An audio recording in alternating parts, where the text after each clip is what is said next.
Alléluia. Je nous salue au nom puissant de Yeshua. Alors, nous abordons l'étude biblique sur l'épître aux Hébreux. Alléluia. L'épître aux Hébreux. Donc, chacun a eu le temps de lire individuellement. Et alors, maintenant, nous nous rassemblons pour ensemble que le Saint-Esprit puisse nous éclairer encore davantage. Nous allons faire un survol. Alléluia. Alors, l'épître aux Hébreux. Regardez, on écrit épître aux Hébreux. Cette lettre est écrite aux Hébreux. J'avais dit toujours, à chaque fois qu'il y a un épître, il y a une épître, il y a une lettre dans la Bible, tout écrit dans la Bible est sous la direction du Saint-Esprit. Alléluia. Et là, on ne connaît pas qui a écrit, mais beaucoup de gens soupçonnent Paul. Amen. Hein? Beaucoup de gens supposent que c'est Paul. Parce que quand on lit, c'est un peu l'esprit, c'est même le même esprit qu'on rencontre dans les épîtres de Paul. Mais beaucoup ont dit l'auteur a dit. Amen. Hein? Donc, moi-même, en lisant, c'est Paul. Amen. Mais il n'y a pas une ceinture ici. Amen, amen. Donc, vous allez entendre beaucoup de gens dire non, l'auteur des Hébreux a dit. On est d'accord? Il y en a qui disent Paul a dit. Bon, alléluia. Et donc, cette lettre écrite, et ça veut dire quoi? C'est le Saint-Esprit qui parle à l'Église. À chaque fois que vous lisez Timothée, Corinthiens, Romains, quoi, c'est le Saint-Esprit qui parle. Alléluia. Et là, le Saint-Esprit parlait aux Hébreux par cet auteur. Alléluia. Et donc, le Saint-Esprit nous parle aujourd'hui. C'est comme ça qu'on comprend. Alléluia. Et les Hébreux, la Bible dit, Jésus a dit quoi? Jésus est venu chez les siens. Et les siens l'ont rejeté. Il est venu d'abord pour sauver la maison. Amen. Hein? Les Juifs. Et le monde après. Mais les Hébreux, les Juifs, l'ont rejeté. Ils n'ont pas cru en lui. Ils ont préféré s'attacher à quoi? S'attacher à la loi de Moïse, à ce qui est charnel. Or, la loi était une image, une figure, amen, qui préparait, voilà, la nouvelle alliance, qui préparait, n'est-ce pas, la foi en Christ, qui préparait le temps de la grâce. Alléluia. Et alors, c'est pourquoi l'auteur va dire ici, il dit, Dieu a pris la résolution, après nous avoir parlé longtemps, par des prophètes, par même des anges, par les serviteurs humains, en cette fin de temps, il a pris la résolution de nous parler par son Fils. Alléluia. C'est ça. Nous avons lu au début, c'est ça, non? Il dit Dieu, en cette fin de temps, nous parle par le Fils, directement. Jésus était venu. La Bible dit, au commencement était la parole était avec Dieu et la parole de Dieu. Elle a été faite chair. Dieu a envoyé sa parole, c'est Jésus-Christ. Alléluia. Et Jésus était venu comme un prophète. Quand il a fini, il est monté au ciel comme un souverain sacrificateur. Avec son sang. Il a traversé le tabernacle là, qui n'a pas été fait de main d'homme. Ah, si vous avez lu là, vous vous retrouvez déjà. Amen. Il a traversé les compartiments de tabernacle là. Il est venu avec son sang parce que tout sacrificateur doit, n'est-ce pas, présenter sacrifice à Dieu. Alléluia. Dieu a parlé aux hommes. Par quoi? Par qui? Par son Fils, propre Fils. Maintenant, les Hébreux ne croyaient pas en Jésus-Christ. Pour eux, c'est la loi mosaïque. Et c'est pourquoi, et quand il a parlé tout ça, bon, si vous voulez, le chapitre 1, il parle, il dit que Dieu nous parle par le, n'est-ce pas, hein, par le Fils. Et bon, il va démontrer que le Fils est supérieur aux anges et tout ça. Amen. Hein? Et les anges Dieu les a mis pour exercer le ministère à notre part. Donc on comprend dans le chapitre 1 le ministère des anges. Les anges, nous ne le voyons pas. Mais c'est toute une armée céleste. Une armée puissante. Amen. Que Jésus dispose pour les saints. Pour ses enfants.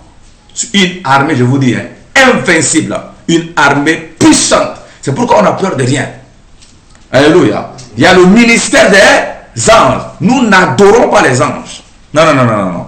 Mais nous ne méprisons pas aussi les anges. Il y a des gens qui disent, les anges, non, non, non, vous êtes là pour d'autres, pour nous servir. Hein. Et donc, exécuter. Non, non, c'est pas ça. Non. D'ailleurs, je prie le Seigneur, c'est le Seigneur qui déploie ses anges. Père, déploie tes anges à terre. D'ailleurs, même si tu ne pries pas, dis, Seigneur, garde-nous. Seulement, tu n'appelles même pas l'ange. Le Seigneur garde, te garde. Alléluia. Voilà. Tu peux dire, Seigneur, déploie tes anges de protection en ce lieu. Jésus a dit que les cieux sont ouverts. Hein. Il a dit, bientôt, Barthélemy, tu vas voir, les cieux vont s'ouvrir et les anges de Dieu descendent et remonter. Ça montre le ministère des anges. Alléluia. J'ai dit, on n'adore pas les anges. Les anges se joignent à nous pour qu'on adore Dieu ensemble, qu'on serve Dieu ensemble. Est-ce que vous comprenez ça? Très bien. Donc, nous comprenons le ministère des anges là, à la fin du chapitre 1. Et donc, l'auteur va dire quoi? Au niveau du chapitre 2. Il dit, Dieu a résolu de nous parler, de nous annoncer le salut, hein, par son Fils.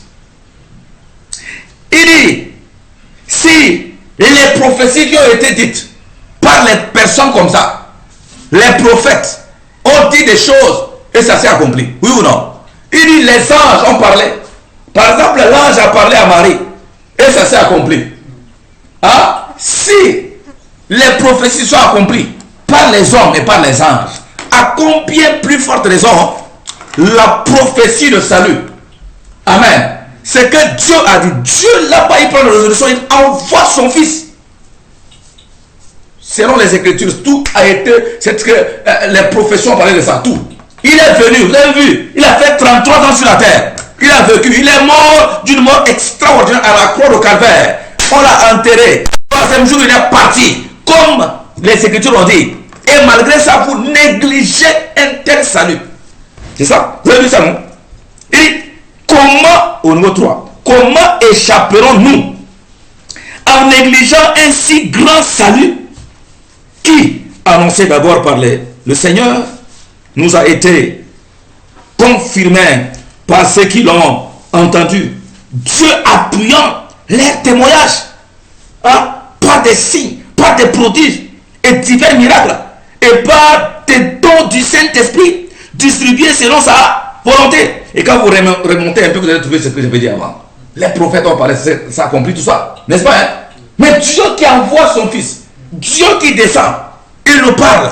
Comment allons-nous négliger le salut? Hein? Et on ne peut pas, si on néglige, on ne peut pas échapper. Il dit comment ça s'est passé. Mais les premiers disciples, les Paul, les Pierre, les Jean, les Jacques, tous ces gens-là, mais Dieu les a établis. Jésus les a établis quand il était allé, n'est-ce pas? Hein? On a vu, tous vous avez vu, comment des signes, des miracles qui les accompagnaient. Et malgré ça, vous ne croyez pas. C'est ça ici là. Alléluia. Les signes qui prouvent que la Bible est vraie. Les signes qui prouvent que Jésus-Christ est vrai. C'est quoi? C'est les dons du Saint-Esprit. C'est l'Esprit de Dieu répandu et les manifestations du Saint-Esprit. C'est ce qu'on a lu ici. Il dit confirmer, hein, ce qui a été annoncé, cette parole de Christ. Les commandements qui nous ont été laissés. Amen. Jésus a dit quoi? Il dit, allez faire des nations des disciples, les baptisant au nom du Père, du Fils, du Saint-Esprit, et enseignez-leur à observer ce que je vous ai enseigné. Alléluia. Il dit, ces enseignements sont accompagnés par quoi? Confirmés par quoi? N'est-ce pas? L'Esprit de Dieu, par des témoignages, par des signes, par des prodiges, par des miracles. Jésus va dire, quand ils ont guéri le paralytique, les gens sont levés et tout ça déjà venu. Non, non, non, non. C'est Jésus que vous avez crucifié. Mais c'est en son nom que l'Esprit de Dieu agit. L'Esprit de Dieu est en train d'attester que Jésus est la vérité. C'est pas ça. Bien aimé, les signes et les miracles qui nous accompagnent. Nous avons besoin de demander davantage que les signes et les miracles nous accompagnent. Amen. Les signes et les miracles nous accompagnent pour que les gens voient. C'est ça ce qui témoigne de l'extraordinaire en nous. C'est ce qui témoigne que Christ est vrai. Quand nous disons que Christ guérit, ils voient les guérisons. C'est au nom de Jésus. Ils voient que c'est au nom de Jésus que nous prions, que nous délivrons, que nous libérons les gens. C'est au nom de Jésus. Ils vont voir. Mais s'ils ne croient pas, ils ne pourront pas échapper. Mais ça veut dire ici, même les chrétiens, quelquefois nous sommes endurcis. Bien aimé, les signes, les miracles, les prophéties, les langues parlées, amen, hein, tout ça, c'est dons qui nous accompagnent. Ce sont des confirmations que Jésus est l'envoyé de Dieu, Jésus est la vérité et que la parole reçue est la vérité. Mais maintenant, comment échapperons-nous en négligeant un si grand salut? Ça l'interrogation. Comment on peut échapper? On ne peut pas échapper. Alléluia. Le monde ne peut pas échapper en négligeant un si grand salut annoncé par Christ. Et bien avant ça, le prophète, le Jean-Baptiste, le plus grand prophète, c'est lui qui devait aplanir le chemin. Amen. En prêchant la repentance. Jésus lui-même vient et dit, répentez-vous. Lui-même, lui, il dit, répentez-vous. C'est ça le message. Amen. Comment on peut négliger? Très important. Alléluia. Et maintenant, au niveau du chapitre, je vais glaner, parce que là, on n'a pas de temps. Amen. Au niveau du chapitre 3, l'auteur ici fait la comparaison entre Moïse et Jésus. L'auteur est en train de confirmer ici que Jésus, que Moïse était une image. Moïse qui a sorti les enfants d'Israël de l'Égypte en esclavage pour les amener au désert était une image. Et que c'est Jésus, ça parlait de Jésus. C'est le type de Jésus-Christ qui devait venir pour nous sortir de l'esclavage, de péché du monde et pour nous amener au désert en train de marcher vers Canaan.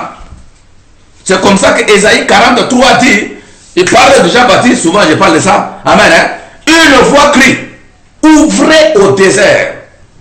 Lisez ça, vous allez voir, c'est ouvrez au désert. Ouvrez où? Par où? Par le désert. Donc, la vie chrétienne est une vie par le désert. Non, non, non, non, ce n'est pas dans la forêt. Ce n'est pas tapis rouge, c'est désert. Alléluia. Ouvrez où? Le chemin où? Au désert. Le pèlerinage, c'est le désert. Là où il y a la chaleur, il y a des scorpions. Hein? Là où il y a la soif, c'est le désert. Alléluia. Il ouvrez au désert le chemin.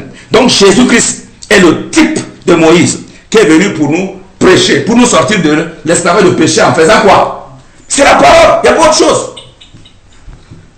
Jésus, délivre-moi de la fornication, de l'impudicité. Et pendant que tu es en train de prier, tu sais que dès que tu finis, tu vas aller prendre le contact. Il y a un problème.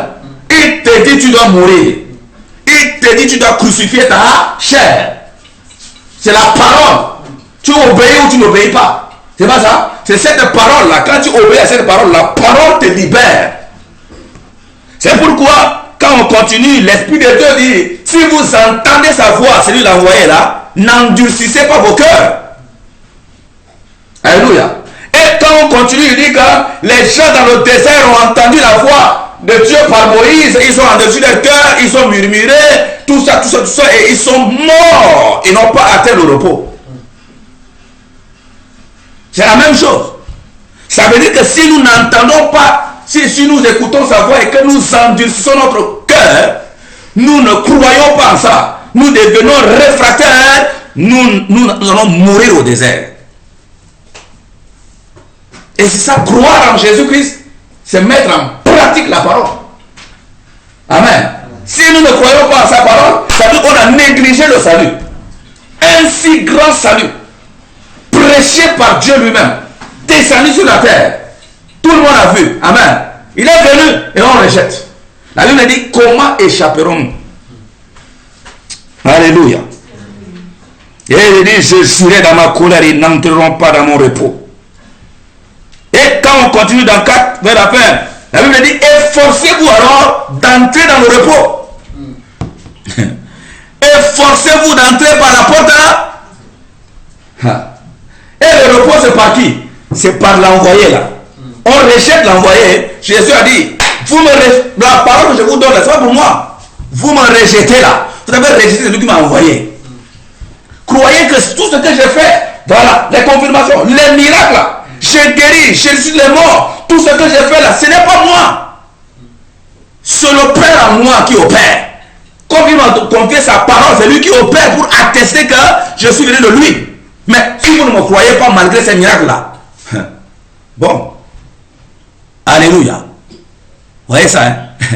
Et la Bible, c'est la même chose ici. Il dit comment on peut négliger un si grand mot malgré les signes et miracles qui accompagnent ces choses. Alléluia.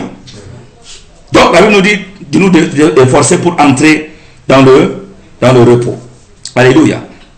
Et la Bible dit que, je lis ça qui termine au niveau de 4. Hein. Il dit, car nous n'avons pas un souverain sacrificateur qui ne puisse compatir à nos faiblesses. Au contraire, il a été tenté comme nous en toutes choses sans commettre de péché. Approchons-nous donc avec assurance du trône de la grâce afin d'obtenir miséricorde et trouver grâce pour être secourus dans nos besoins. Il dit, nous avons là un souverain sacrificateur qui ne plaisante pas avec le péché. Non. Il ne peut pas dire que non, bon, je sais, la chair centrale est faible, vraiment, je dois la supporter. Non, il n'y a pas ça. Il dit, lui-même, il a été tenté. Il a vécu 30 ans sur la terre, il n'a pas péché. Il sait qu'il a mis des choses en nous. Il sait que si nous crucifions réellement notre chair, lui, il avait crucifié aussi. Amen. Hein? Nous pouvons. Il n'est pas là pour compatir. Il nous aime, mais il ne peut pas compatir notre faiblesse. Ah. Ça veut dire qu'on a un souverain sacrificateur qui est dur. Il ne s'habille pas avec sa sainteté. Alléluia. C'est ce que ça veut dire ici. Amen. Voilà un peu. Ça, c'est les 4 premiers chapitres de l'Hébreu.